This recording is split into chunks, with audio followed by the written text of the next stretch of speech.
I guess as an explanation for everyone else, I just told you we got a new router because our other router died. Hooray. Mm-hmm. And it just, I don't know, it messes with my mic, even though, like, nothing's different. So right now I have a new mic placement, like, flipped things around, so hopefully it's not that bad. I don't know, but well, I don't know. You've had quite the month. I've had quite the month. I am so ready for September to be over. I'm excited that October is here. Let's get this done. Can you believe this? I just realized, it's almost to the day, because I think we recorded a podcast right when I moved into my apartment. It's been about a year now since I've been in this apartment, renewed my lease and everything, but even still, I was like, oh my God, it's been a year. Like, it feels like a few months. Like, time is just flying. It really has. I don't know. It feels like I graduated a year ago, and like I'm over that actually, and I cannot believe it's been a year already. Holy shit! Even you telling me that, right? Like, even me just sort of like from an ancillary standpoint, like being aware of your life, like holy crap, you only graduated a year ago? That feels like forever ago. Right? I know, right? It feels like forever ago. So yeah, I'm so done with this. I'm done with 2018 already, to be honest. I can't wait for this one to be over. Here we are complaining about, they say that, right? Like, as you get older, you continue to notice that the passage of time gets faster, and like we're relatively young and we're complaining about this, right? And, my mom will say, wow, you can't believe how I feel, right? And then one time she tells me, talking to my grandfather, her father, he goes, Grandpa says, and my grandfather is from Mexico. He says this in Spanish, but he says basically, he goes, how do you think I feel when I go to bed at night? I roll over 2 times and it's the morning. It's time to wake up. That's how fast, because that's how fast time is going by when I go to sleep. Oh, God. It feels like it's kind of horrifying. It is, and I'm like, oh God. Oh God. Okay, Jordan, here's the quest for today. How do we link this back to what we're talking about? Oh, that would take more time. We're just gonna have to go for the patented split the veil, awkward segue, non-segue. Hey, well, this is your baby, so I'll let you take over.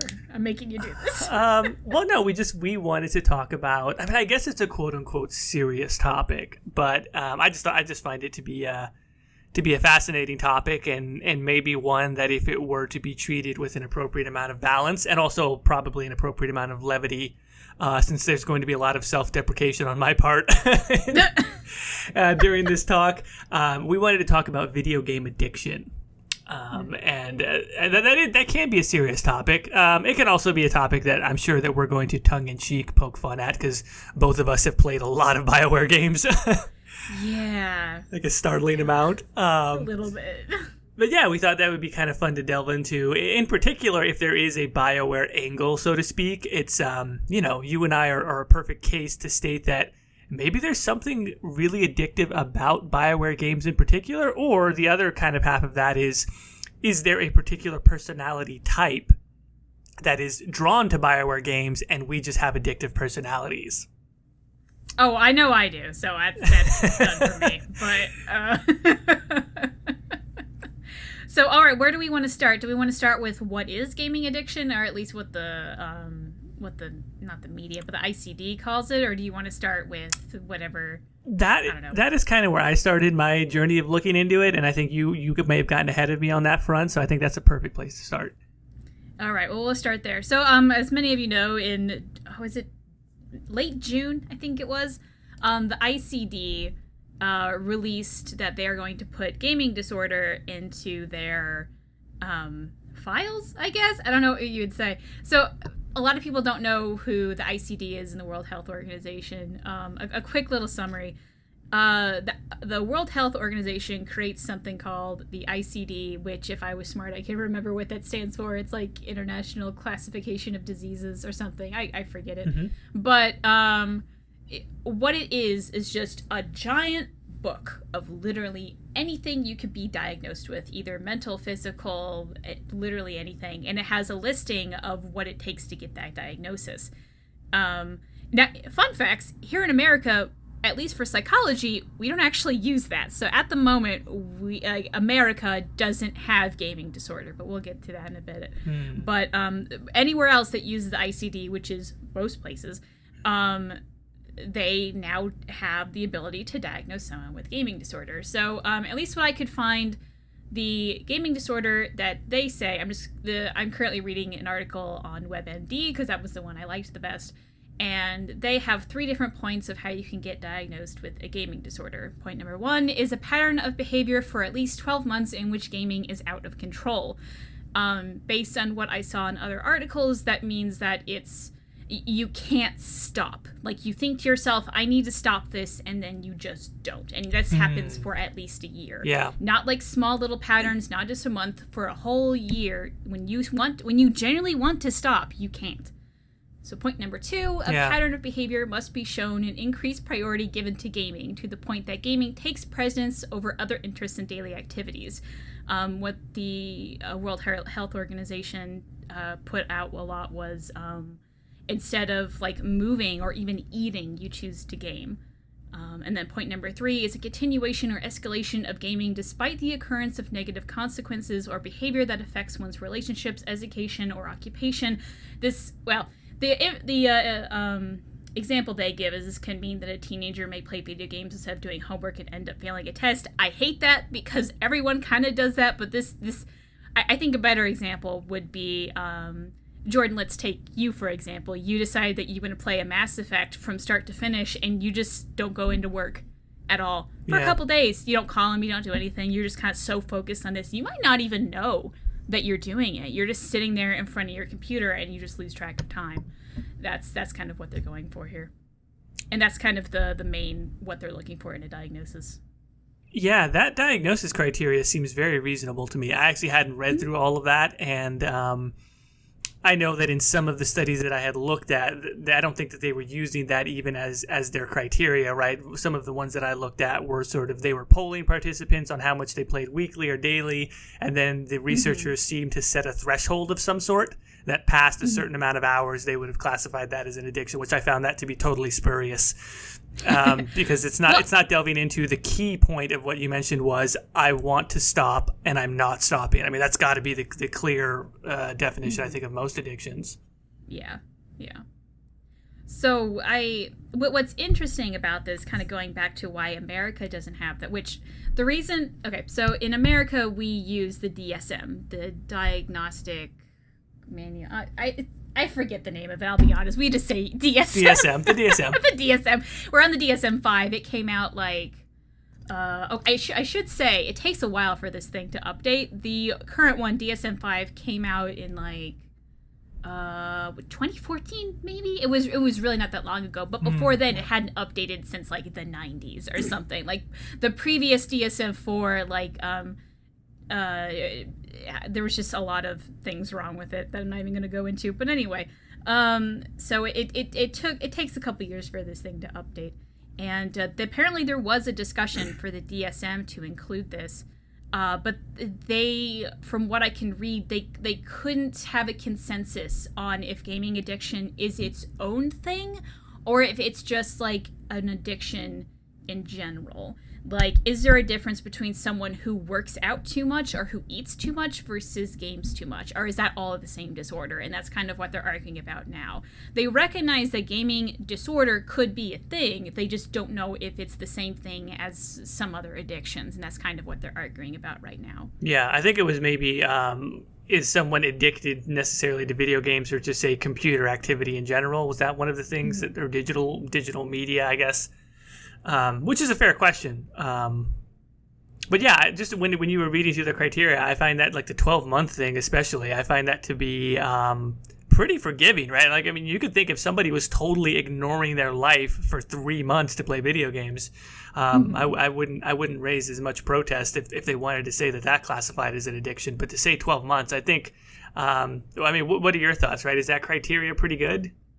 I agree with the 12 months. I don't think it's actually lenient at all. Because here's my question. If I see someone ignoring their life completely to play video games for 3 months, my first thought isn't a gaming addiction, is why are they playing video games for 3 months? What other disorder is there? Why are they depressed? Does something bad happen in their life?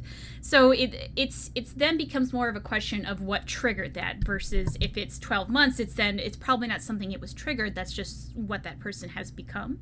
I would even say if they said 2 years, I think that'd even be maybe a little bit more reasonable. I don't know. Like the thing with diagnosing is that's so hard is timing is such a fickle thing. Because in 3 months, what if they just 3 months and then they stopped and they were fine? Like, is that gaming disorder? They just have a gaming disorder for a couple months. So I don't know. I actually don't mind the year. Yeah, no, I think that's a that's a really good point that you bring up about other things that might be triggered, and I agree with that. One of the things that I wrote down when I was looking at some of the other studies that I looked at was like when people are just polling about how often people play. Like, to me, that's completely, there's no way you can formulate a proper opinion on whether or not someone is addicted just based on that, because you're not asking any why questions, right? And and in my view, what's really key about that is why questions. I mean, this is a very anecdotal sort of layman based on my own experience, but like there's a lot of other addict type people who will answer the why question totally honestly. I mean, alcoholics will tell you why they're drinking. Like, I'm stressed out, my life sucks, I'm trying to block out these things that are painful. Sex addicts will tell you, like, I didn't get enough attention from the opposite sex or from the mother or father. But, like, they actually answer those questions, in my view, startlingly, honestly, all the time. And so I think you would actually have to ask someone, why are you gaming so much? Why do you game 8 hours a day? And they'll probably tell you, what the actual underlying root cause, pain, whatever it is. I agree, which is why I'm almost hesitant on gaming disorder as a whole, because I feel like a majority of these people just have some issues to work out, and if that worked out, the gaming thing would just poof away. So I think that's why I kind of agree with how the DSM is doing it more than the ICD. But I don't know. Like, I've had clients that have issues with gaming, but it's always stemmed back to something's wrong with their parents. They feel overwhelmed at school. The only thing that they control is a game, and they feel very good at that. So people need a sense of mastery, and gaming is so easily lets you have that. So of course they're going to go towards something that's fairly easy to do and they feel really good at versus something that they're failing at, even if it is better for them. Yeah, it's a double-edged sword. The appeal of gaming, and so many of these games are designed incredibly well to achieve this, but they give you the right amount of challenge, right? It is relatively easy, but they give you just enough challenge so that you're close enough to a flow state where it feels really good.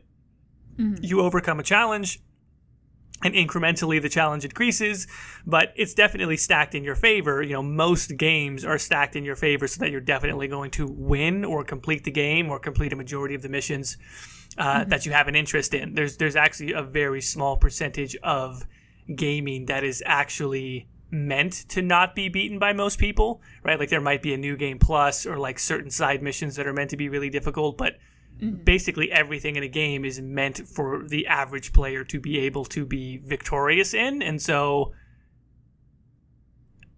yeah, I mean, in some sense, that's a pretty good design choice. But then it's got this other side of it where someone who's not having any successes in their life sort of latches onto this one thing because it's the one place where they feel like, I'm progressing, I leveled up, quote unquote, I'm advancing into greater and greater stages of difficulty, even if they're mildly, trivial compared to real life.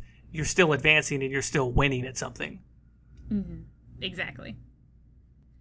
And another thing I don't know if this is kind of branching off here, but apparently there was one main study where they determined all of this. Let me scan through this WebMD article real quick to find the exact numbers. Here it is. In a 2017 study done in the US, United Kingdom, and Canada and Germany, close to 19,000 gamers completed a survey about symptoms of gaming disorder. More than 65% of participants did not report any symptoms of gaming disorder at all, and only 2.4% of the sample endorsed at least 5 of the symptoms needed to be diagnosed. So, with that regard, I as soon as like the whole in late June we're like, oh, gaming disorder is going to be a thing in the ICD, and everyone's like, oh my god, that's me. Chances are no. Yeah. Like that, it's in about 19,000 people. What's 2.4%? Like maybe like almost 400 people roughly. Like it's a really small amount. But I will say, if we want to like compare this, 2.4% of at least the American population that's still like 6 million people or something like that. Like it is a lot of people. It's just it chances are it's not you. Maybe, but it's probably not. Yeah, no, I think it's appropriately a small number of people, and I think that's it's kind of like what I said. They're setting the bar sufficiently high enough that it's not encompassing a large number of people. Mm-hmm. I think it's just a lot of people like us who play Mass Effect 12 times in a row. Right, but see, that's the thing, right? It's like I play Mass Effect a lot. I've played it, but that's over the course of a decade since that franchise has been out, right? So I play Mass Effect like once a year, not once a month. Mm-hmm. And I successfully managed to maintain relationships and friendships and go to work and maintain a career in these things. And so I think that's really you can do anything a whole lot. I guess the addiction factor is if you want to stop and you can't stop, and it's starting to take over every other thing of your life. Mm-hmm. So then, this is gaming addiction, but what would you call playing Mass Effect 12 times in the past however many years? Being a baller? No, I'm just kidding. You get multiple insanity runs and, everything unlocked, 100% complete. No.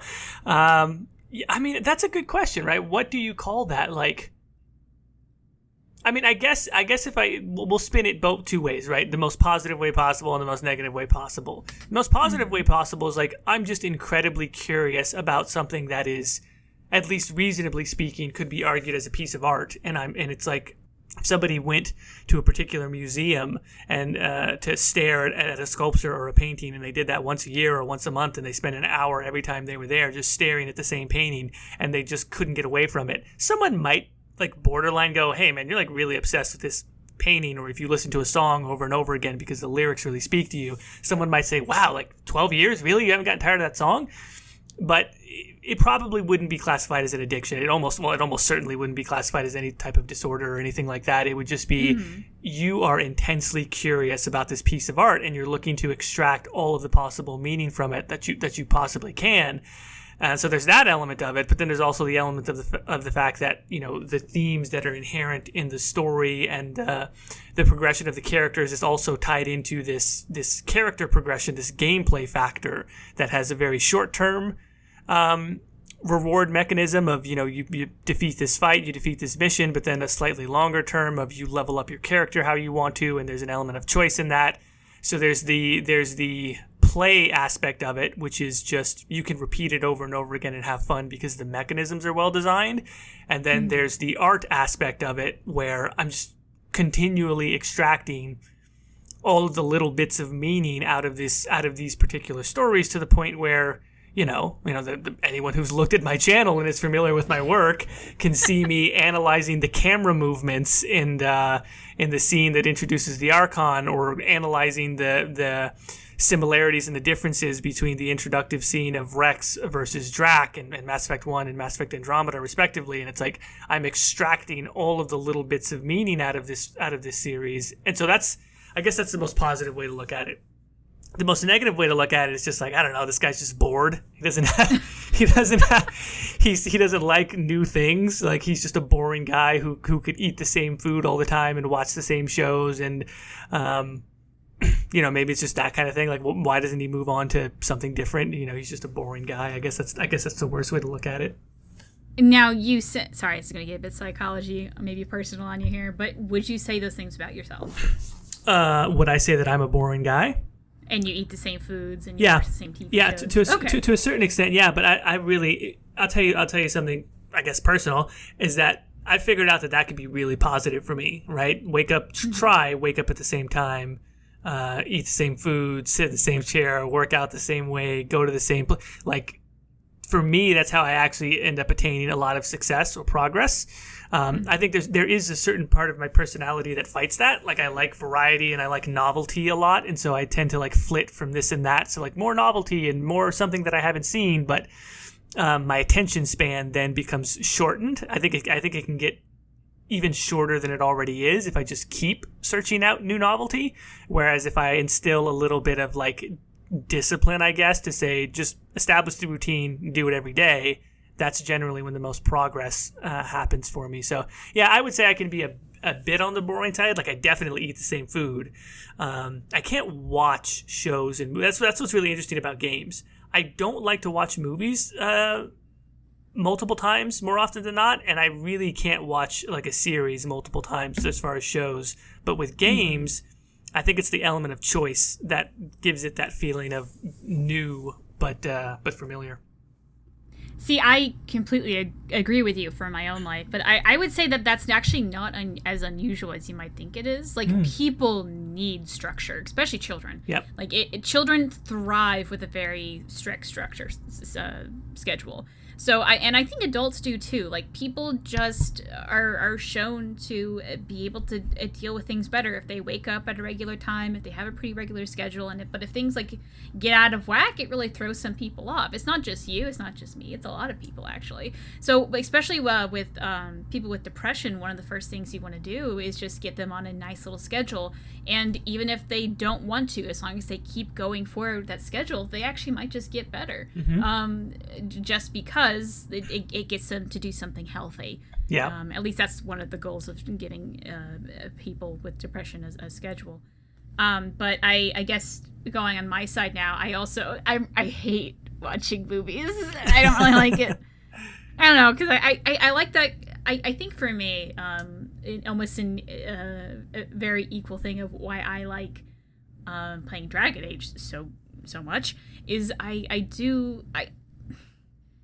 Dragon Age is my comfy game. My group of friends, we have this thing that we call comfy games, where you just like, it's kind of late at night, maybe it's raining, and you're just in your pajamas, and you have a nice cup of tea, and you're like, I don't really want to do anything hard. I just want to feel nice and warm and soft, and you pull up the game, and for me, that's Dragon Age, because I for the most part, I know exactly what's going to happen, but every once in a while, there'll be that, like, surprising thing, and I go, ooh, surprising thing, how fun. Yeah. So, in even however many playthroughs later, I'm still finding those things, and I'm sure you're finding those things in Mass Effect.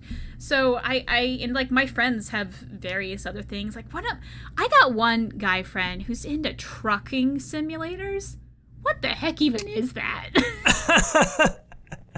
I swear to God, he sits on his computer and with like a little wheel. He has a wheel. Oh, he has a wheel. He has a wheel, and it's so noisy. By the way, I hate that thing. Anyway, and he has got like pedals and shit, and he'll sit there and he'll talk to these truckers, like not real truckers, but like fake truckers, and it's this MMO with trucking. Oh no, it's an MMO. I thought you were talking like a single player. You're telling me other people are all they're treating it like it's real, like Breaker 4-2 and all to each other. Yeah, I don't know what game this is. I don't know how it works, but he talks about how he's radioed other people and like all this other stuff. I'm like, what type of game is this? Who are you? Why would you play? Why not just go be a trucker? Like, on the one hand, I'm horrified. On the other hand, I'm fascinated. Like, I'm so tempted to try this. Like, you're saying like they're actually like they're in character. They role play. So if you talk to somebody over like Skype or something, you got to do it like as a trucker. I'm sure some people get that hard into. He's more jokey, where he'll like say something stupid. So at least he's not that far gone. But there are people like that, especially with flight sims. Have you seen what they do with flight sims? They'll make like giant cockpits. It's insane. Oh, that's crazy. I know. We really got off topic, but like I think this is somewhere in the vein of video game addiction somehow. Maybe because you can spend like for some reason my husband and his friends, I guess the game itself is free, so they downloaded a flight sim just to play around with it. Mm-hmm. But then like you can buy individual planes. The most expensive ones like $80 by the way. Wow. But but you could also buy like joysticks and then like actual controls for planes that you like mount on your desk with like 4 different pedals, and one of my friends actually calculated all out like how much would like a reasonable build be, and it was like $2,000 or something like that. Whoa. To just go into controls for technically free video game. It was insane. But like people do this because that's their comfy game and this is their little escapism from the real world. And like I make fun of these people, but I have a channel where I have a whole bunch of videos talking about Dragon Age. Who am I to talk? Right. This is weird. Yeah, the same could be said of me, right? Like I said, where I'm breaking down the goddamn camera angles and everything. I mean, Yeah, that's so interesting. And you talk about the comfy game. To put a little contrast on that, I don't know if that totally makes sense to me. And I'll give you an example of what my comfy game is, but it's not Mass Effect really. Oh.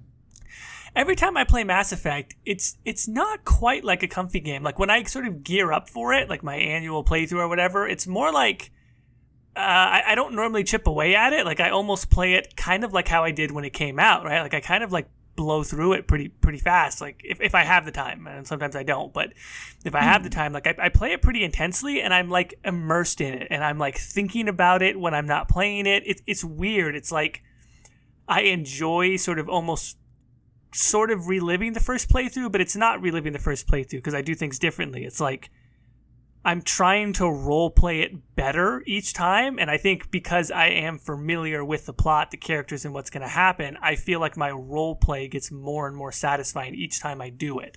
Like I can add some little wrinkle to my mindset of how I'm thinking about what this version of Shepard is, or etc. And it's like the role play gets more satisfying each time, but I'm pretty like engaged in it. When you were talking about the comfy game, what I thought of was actually how I am with sports games, like how I am with NBA 2K. Like I think I mentioned the other day, like I couldn't, like my brain could not get geared up for anything when I was been super busy with work. So I'm like, I'll just play 2K because I can play that and be reasonably successful at it. And it's sort of like that.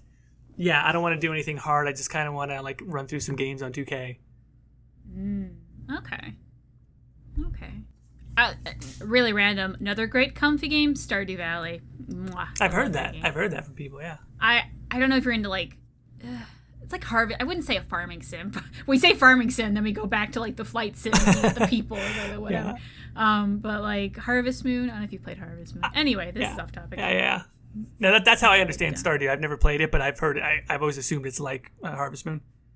It's like Harvest Moon, but at least in my mind, Harvest Moon had a really good base, and then it just like, it kept adding things that no one really wanted, and then things that people did want, they never did. Stardew Valley is like if Harvest Moon made the things that people wanted.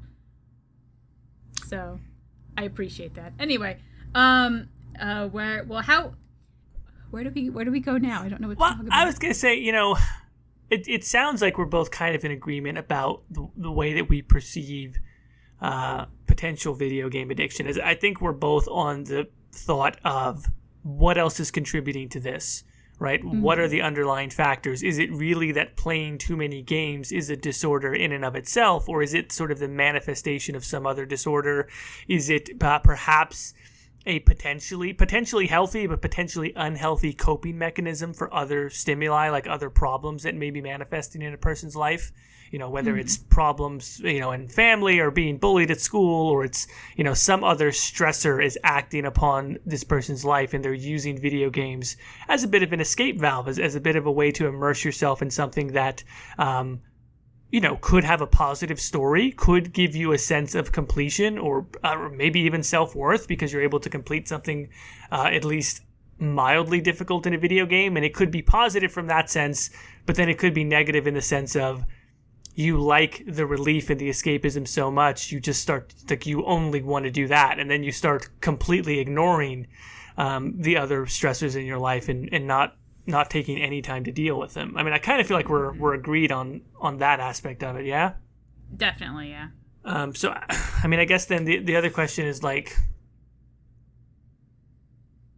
is there some kind of... Is there some kind of pattern then to the people who are potentially addicted to video games? Like, is it a particular type of person, or what's the common thread then? Or is it just completely disparate? It could be anything that leads someone to play too many video games. I don't know. See, this is one of those things where like I feel more comfortable if I knew more research about it, but I just don't. So what I'm about to say is a complete guess. It might be wrong. I would imagine that the people who are really affected with gaming disorder also have... I can see two possibilities. The less complex one is people who have gambling disorders, and this is just their version of gambling. It's something like kind of like how I mentioned, where like this is my comfort game, and every once in a while I get that one nugget of something new. It could be some version of that, where they just have like maybe let's take Rocket League, for example. Maybe you're bad at Rocket League, but when you win, you're like, all right, I want to go win another, but then you lose more time. So it's almost like a gamble where like you keep trying to win, and even when you won, you're like, well, I want to win another one, and so you keep going. So it's in that case, then you wouldn't be diagnosing for a gaming disorder, you would be diagnosing for a gambling disorder.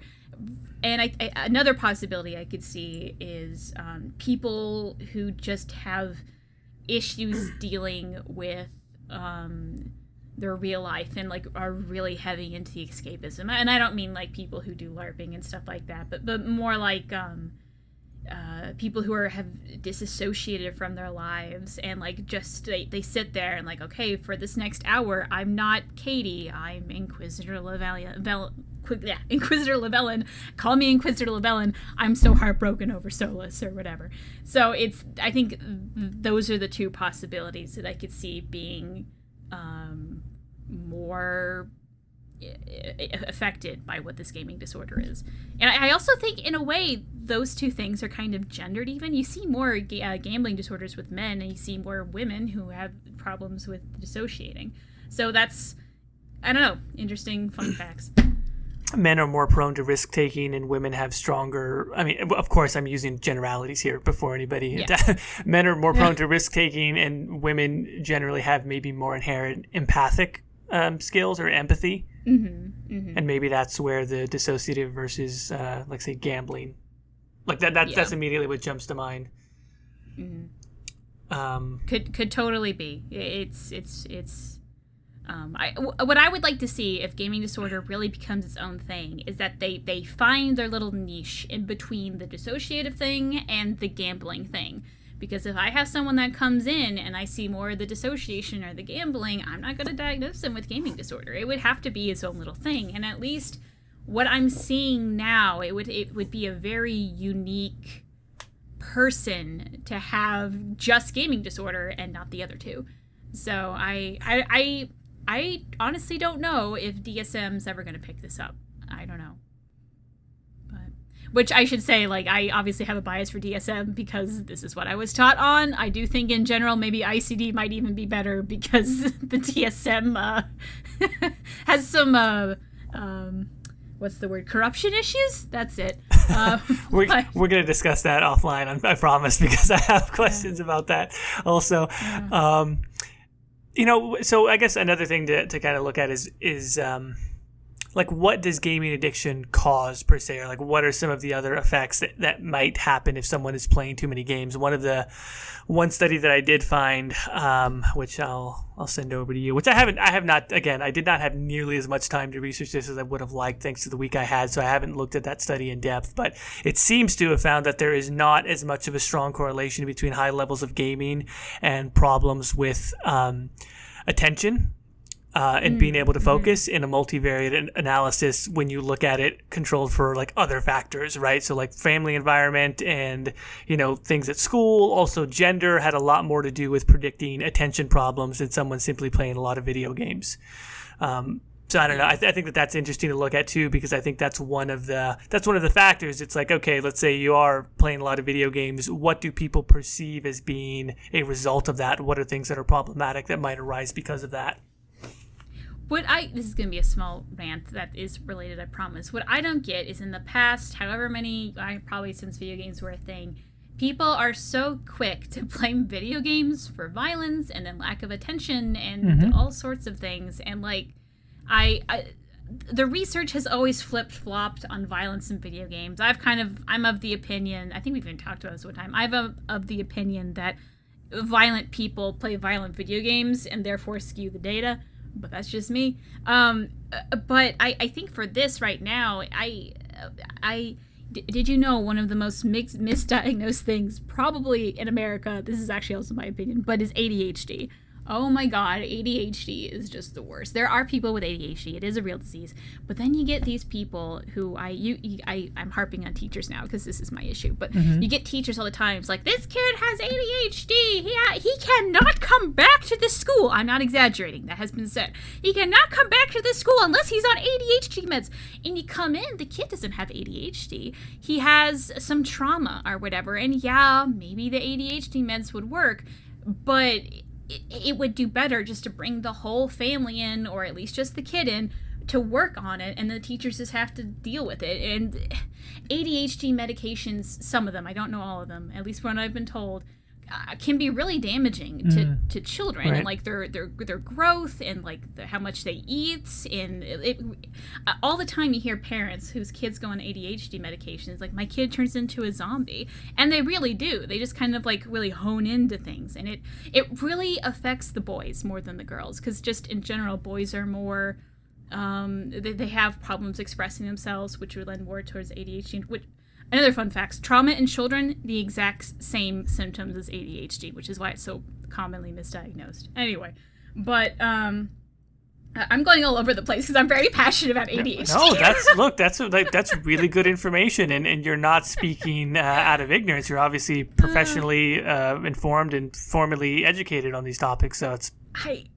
Yes, I don't mean to rant too much, but what I'm trying to get at is, I think one of the biggest problems that are affecting our boys of today is the ADHD crisis or whatever. And I feel like a huge part of it is that these kids just aren't able to be kids anymore. And I mean this in regards to the schooling, because kids don't get that much recess time anymore. Like there was one school I was working with, they had 30 minutes for little first graders. Right. Are you kidding me? That's not a lot at all for like little tiny babies. Like it's crazy. Like you want these kids to sit down and not do anything but write your homework assignment or whatever, and they just can't do that. I think we're having schools just have just unrealistic expectations on our children, and I feel like that's the real cause of this ADHD crisis, and not video games.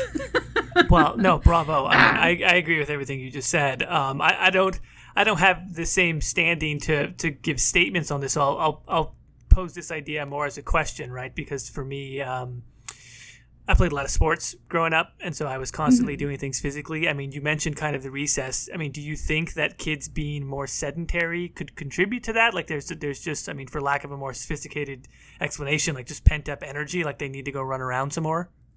Oh, definitely. But then again, that's not it's not, which you could argue like, well, kids are sitting down and playing video games and not doing whatever. Sure. That's fine, but that's not the video games problem. That's the parents' problem. Right. Parents need to step up and be like, okay, little Jimmy, you've had your, I don't know, 1 hour, 30 minutes, whatever you think the kid needs of video game time. Go outside. Let's come play basketball with me.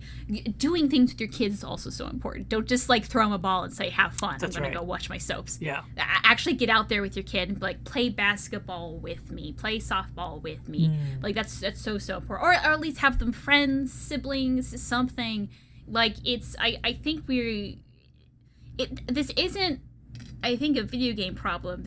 Maybe it's not even a technology problem, but I think it's just a society problem where now it's just acceptable. Oh God, sorry, this still just makes me angry. There was this one person I saw, their child had two tablets, and when one would die, they would charge that one up and give them the other one. Jesus. Oh my God, I almost had a fit. Like, oh no. It's not like the kid was abnormal. It's just that's how they thought kids should work, because the kid has fun and the kid cries when he doesn't. Let the kid cry. It's not good for him either. Okay, I'm down.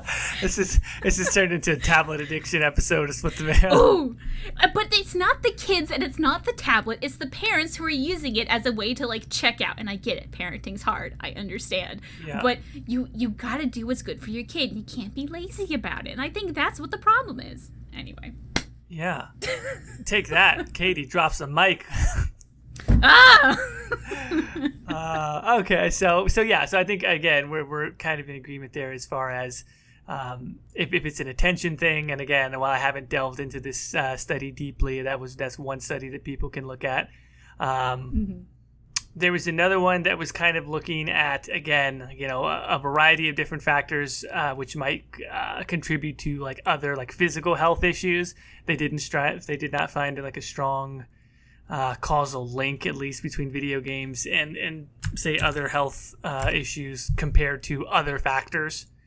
So yeah, I mean, I guess that's the other thing, right? Is what gets caused by playing too many video games. I think it kind of goes into what we were talking about from the diagnosis standpoint, which is you got to look at way more factors, and especially so to kind of pivot a little bit to the aggression thing, right? For the longest time, that was the big topic: is what if does playing too many video games cause higher levels of aggression in adolescents or in kids or just in adults, period. And it's like, how the hell do you reach that conclusion, like, say, with Grand Theft Auto, when the numbers on Grand Theft Auto and the number of people who have played Grand Theft Auto is so huge? Like, it's enormous. More people have played that video game than any other video game in the history of video games. It's like, so if a particular number of people act violently after playing Grand Theft Auto, it's like, how much does that have to do with the video game versus literally anything else, given the ridiculous number of people that have played Grand Theft Auto who aren't violent? Mm-hmm. I gotta look up the sales numbers again in Grand Theft Auto 5 because it's just fucking ridiculous. Wait, now does that have more or less than Skyrim? Because Skyrim, I remember being huge. Yes, Skyrim is as I've talked about at times. It's the highest RPG ever. It's like the only RPG in the top 10 of top selling games of all time. But yeah, Grand Theft Auto is number one. Oh wow, okay. Yeah. That's so weird because maybe it's just the circle of people I know around, because I don't know anyone that maybe you do, owns Grand Theft Auto 5, but all of my friends have Skyrim. So maybe that's just because I hang out with the RPG crew. I don't know. Yeah, I owned Grand Theft Auto 5 twice, right? I bought it originally on console, and then when they finally did the PC release, bought it again. It's the most profitable entertainment product of all time. Wow. Because, I mean, obviously price point a lot higher, right, than, say, movie tickets. But yeah, Grand Theft Auto sold 90 million units, has sold 90 million units, and it's $6 billion in revenue. This is kind of off topic, but do you think making it on PC last was a marketing ploy? Because you ended up buying twice. How many other people did that too? That is, I mean, I was going to quickly say 100%. That is the standing theory, because they're doing the exact same thing with Red Dead Redemption 2. I am very hyped for Red Dead Redemption 2. I originally said, fuck those guys, I'm going to wait until the PC version comes out. I can't do it. I'm weak, Caitie. I'm a weak, stupid. Jordan, you're falling for it. I'm going to buy it on console, and then I'm sure I'm going to buy it again on PC, because it looks too good. I am. So, I mean, you got the money for it, so whatever. The evidence is, yes, that is a marketing ploy because it's working. All right. Okay. What do we do now? That's terrible podcasting. I'm sorry. I feel like I said everything I wanted to say on video game addiction, so I don't know what to do now. I agree. We're at 45 minutes. What are some closing thoughts? I guess let's do closing statements and then we can wrap up. Woof. Oh man, this is gonna be a short episode. Okay, so, well, we started off talking about what video game addiction is, and then we started talking about Bioware games. Something that I kind of wanted to say, but I didn't really get to it. I feel like this is what I'm trying to get into. Video game sub-genres that would have more addiction or obsession problems than other genres. Like, I think RPGs might, with that, like, gambling versus dissociation thing, RPGs are going to have way more, like, disassociators than, say, something with loot boxes might have gambling issues, you know? Yeah. So I feel like what would be really interesting is if the researchers knew video games, which I kind of doesn't seem like they do. Yeah. Well, sometimes you do. Sometimes you get that really nerdy researcher who's, like, really into it, and, like, that one researcher is, but his team isn't, so there's a lot of errors, and anyway, it's a thing. But if we had, like, a whole team of just super nerds and sat down and was like, we're going to calculate, maybe this exists, I just haven't found it, what genres are more addictive than others. I think WoW, and we've heard a lot of problems with World of Warcraft. That one's is probably the king of maybe addiction, because it has that fantasy element of, like, the Bioware games with the dissociative, but it also, like, sort of has, if I know WoW very well, and I don't, it sort of has that loot box thing and, like, drops where, like, you know, really good loot, and you find the loot, and like it also has a social element, so then you have other people that are like-minded and you're playing together, and like timed events. I feel like MMOs and WoW in general, like those are the king of what could become super addictive in like a really negative sense. Not that anyone who plays that are all addictive, but I feel like those are what people kind of have to look out for. Yeah, so maybe we're not quite ready to wrap up, because you touched on a couple of things that I think, I mean, you already kind of discussed them, but I feel like we have to kind of raise this question, right? Which is the thing about genres, which I think you covered, but then you also mentioned like the microtransactions and sort of how that may relate to gambling when it's loot boxes and sort of all of that being factored in. I think the question then to be raised is like, how much of this is intentional? And what is the difference between the intentionality of the designers versus the publishers? I would be, from what I've seen of at least the Bioware devs, and I follow them on Twitter, I would be really surprised if they go out and maliciously design something to be life-ruining. I don't think that's the design. I would be too. I think it would be more along the lines of what would be fun to play. And I feel like the designers, they think of it as what would be fun to play, what would be hard for me to stop playing, but like in a way that's not bad, if you know what I mean. Yeah. Like you're like where you do go to work and you just think about that game all day, and that's what they design. And like for most of the people that is fine, but then the people that would have this natural tendency to get the gaming addiction, it really affects them terribly. So I think it's, I don't know, what would be interesting if they do find out like what exactly causes gaming disorder, and be like, oh, mechanics that do X, Y, or Z are what causes the disorder, and if that would actually change how video games are made. Yeah, well, I mean, I guess part of that is maybe the loot boxes in some countries having taken steps against loot boxes. I agree with you that I don't think that designers at Bioware and probably anywhere else set out with any sort of malicious intent. I think when you create a song, and I'm not a musician, but I think when you create a song, you create it to be catchy, in addition to being meaningful and everything else. And when you create a movie, you want it to be compelling, whether it's a TV show, a movie, a piece of music. You are trying to make it compelling. A book, you want it to be a page turner. You want people to want more of it. That's natural, and I don't think there's anything wrong with that. And there's methodology to that. There's very specific methodology to that. This is a little bit different now in the age of Netflix, but for TV shows for years, you write to commercial breaks, which means you write little cliffhangers planned around commercial breaks to make sure people come back after the commercial break.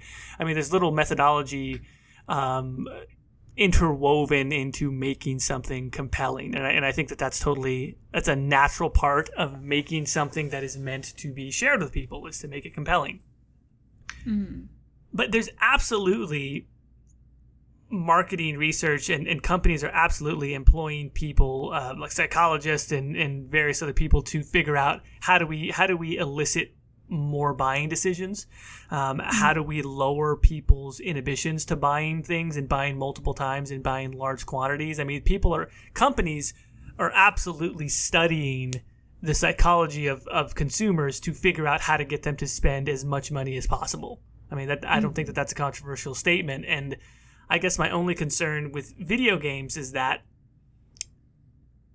I think, and again, I'm speaking with huge generalities here, but I think probably most designers and developers are a particular type of person, a mixture of analytical from your coding people and artistic from your more art side and writers people. And I think sometimes those personality types, when placed into a room with a real like effective type A, high level executive type person, that executive can convince them of almost anything. Like, this is really true. Like, I find this when you deal with someone who's a very charismatic leader at a high level of a business, and this can be for tremendous benefit, but also depending on the business or the industry, it can be for tremendous harm.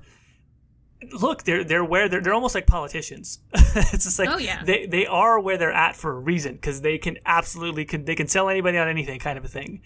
And what I'm afraid of with video games and a lot of other industries is there's always a way to phrase something that is potentially harmful or gray area in a way that sounds almost like moral, or really like it's a very high caliber thing to be doing when it's actually not. Oh yeah. So it's like I wonder if video games aren't veering towards that. Like some executive somewhere can frame microtransactions and loot boxes as though, we're meeting a consumer need, and consumers always have a desire for more content, and this allows people who don't have time to spend grinding on a video game to more quickly access it by just paying. Like there's a bunch of different ways to frame it where I think the developers might go, yeah, okay, this is an enhancement to our design strategy, when in reality it is a sort of nefarious marketing tactic. Mm. So are you saying the charismatic business person basically tricked the devs? Yeah, I think maybe, and that's kind of insulting to the devs, so I don't want to like assert that outright, but well, I want to at least drive the point. Like, if you've ever been fooled by a salesperson, like, that's not because you're stupid. And, like, that's what they're good at. That's why they're doing what they're doing. If you get a high-level executive, he's probably really good at it, It's not like it's, like, oh, only idiots fall for multi-level marketing schemes. Yeah. I really hate multi-level marketing schemes. Anyway, but, like, no, it's genuinely, like, they make you feel like it's a good idea, and that's just what they do. That's their job. That's why they're good at it. So I guess what I'm saying, like, I'm sure there's if there's any game devs listening and this has happened to you or whatever, like, it's not because you're stupid, it's not because you're a bad person or anything. Like, it's just that's what these people do.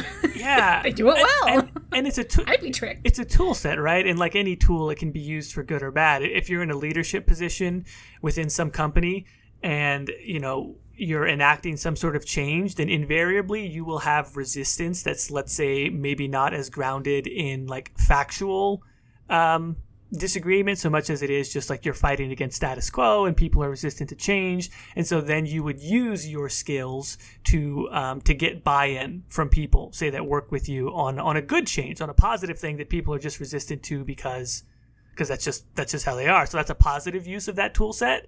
But realistically, you could use that exact same tool set to convince people of things that maybe aren't necessarily as true or as good. Yeah. So I guess on that level of like, how do we make sure that happens? It's like, well, you need really savvy devs. I mean, to me, I think that's the one way to handle that, is the people who have technical expertise, even though they may not be inclined to develop their sort of business savvy or to play the politics within a large organization. Like, they really should, because that's to their benefit of making the most creatively pure thing that they can. Yeah. And that's a really hard thing to do, because then you both have to be good at business and good at design, and like those are it's hard to be good at more than one thing. It really is. Yeah. So it's asking a lot, to be honest. Yeah. And again, I guess just coming to what the question I originally proposed, I'm not saying anybody at EA or anyone else. Well, no, look, I don't have look. I'm gonna cut that part out. No, I'm not. So somewhere, fucking the EA executives are like, "Hey, put this guy on a list of assholes that we don't like." We can't be. What are they called? There's like EA partners. Influencers. I don't know. Yeah, I don't know. We're not getting invited to Bioware. Yeah, probably not. Sorry, guys. No. Like, I mean, look.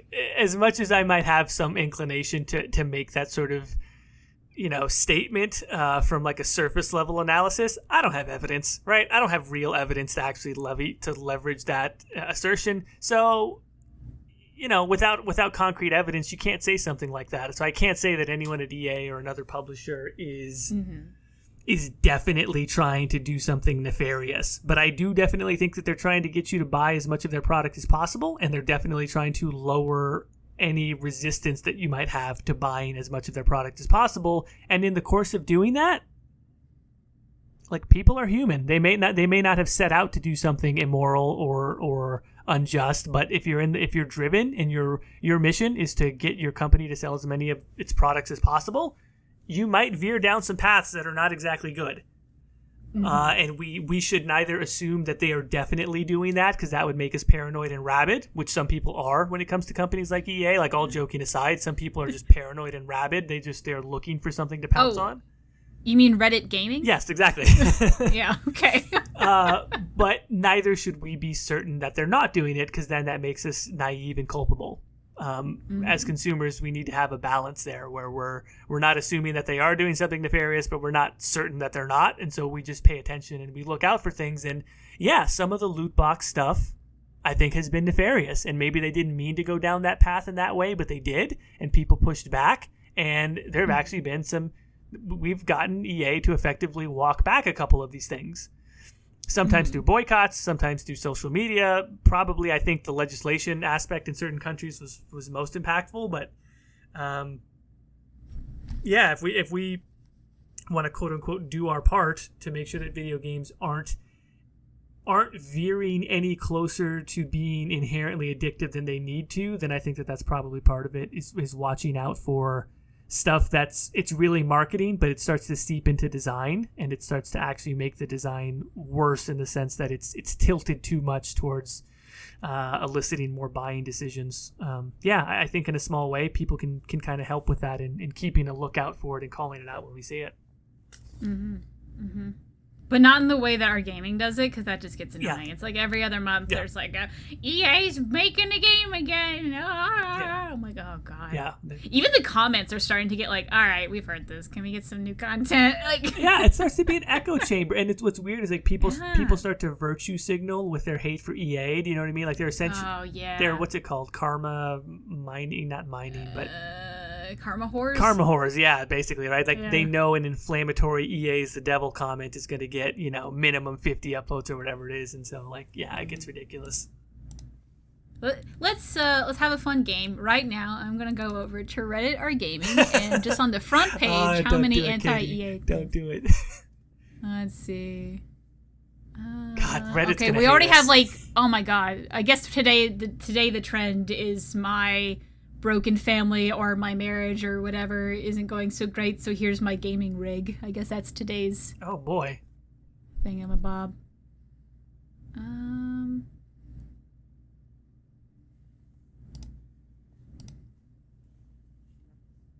Oh, there's nothing on the front page. Ooh. Well, darn, I was proven wrong. Our gaming is like, yeah, eat it, Split the Veil podcast. Because they listen to us. Yeah. I'm putting this out here. If you are not a subscriber to our gaming, because everyone's, I think when you sign up a Reddit account, you're automatically given it or whatever. But if you frequently post on there, let us know, because you must be a rarity, because somehow you like Bioware games still, and then you also listen to us two losers on YouTube. Like, you are a unicorn. Tell me about your life story. I'm more on PC gaming these days, but even PC gaming is not entirely free of the rabidness. Yeah, I really just stick to specific game subreddits. Like I'm in love with our Dragon Age and Stardew Valley. Animal Crossing is now back into life because that was announced recently. But yeah. Yeah, well, I think any closing thoughts now on this topic? Oh God, I got nothing. Yeah. I one of my fears is, and this is every therapist's fears when they want to talk about a disorder. If you're feeling like this, what we described mostly at the front here, describes you, the chances are not, like, it is there, but like go seek help about it. Like what a disorder is something that's really affecting your life in a negative way. All disorders have that in common, no matter what it is. So if your life is being negatively affected in some way, then go tell someone about it. Like I would recommend a therapist, but if you really sometimes just telling like your parents or a good friend or a brother or a sister or anything, sometimes even their just support of like every once in a while saying like, hey, you actually going to work and not playing video games, sometimes that helps too. Just a small step. So if just try to get better if that's what you're dealing with. But yeah, that's my small disclaimer on this, I guess. Seek help. It's a good disclaimer. I feel like I have to say that every time I say something with therapy or whatever. It's a good disclaimer. I'd like to give a disclaimer that I don't know anything. So And so all of my opinions should be taken with a grain of salt. I'm good at talking on the internet. I've been doing that for a very long time. So I'm good at giving unqualified opinions on the internet for whatever they're worth. Hopefully you were entertained by them. Well, this is a good point though. Like I've only been doing this for a year, guys. Like I'm not an expert. Like I have, some educated opinions, but between the two of us, like this, we're not experts in this at all. Like if this is something that's really interesting, you go out and read articles. Right. If you're going to go tell your friend about gaming disorder or whatever and like how you have it or whatever, don't use the information we gave you. Look towards the articles and actually read towards it, and make sure you get good articles. If you're looking on BuzzFeed for articles, I'm sorry, it's not going to do it. Like, go to like WebMD or Psych Central or something like that. We'll include. I mean, again, I wish I could have done more, but we'll include some of the links to some of the ones that we did find, I'm sure. And be thorough when you do research studies. Make sure you can dig into what the actual parameters of them were as much as you can. This is just general advice when looking at polls or studies, but I think why this originally came up for me as a topic is I thought it would be interesting to discuss with a sympathetic but hopefully at least somewhat objective lens, right? We're not going to judge people too harshly for this, but we're talking about it from the perspective of people who like games and see them as a positive thing, but also recognize the potential, like anything, you can have too much of it. So I just hope that this would at least be something that gets people thinking about the topic. Maybe we're not the be all end all experts of it, but it gets people thinking about it. And like you said, go out and research for yourselves and seek help if you need to. Yep. I think that's a good closing statement. So with that, Jordan, where can they find you?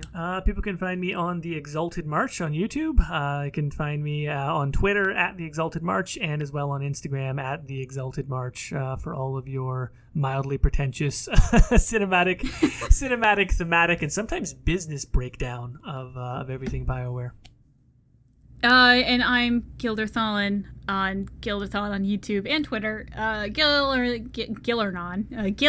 on Reddit if you want to tell me how all our opinions are wrong. But yeah, guys, with that, live healthy. That can't be our new sign off. Anyway, Duress all.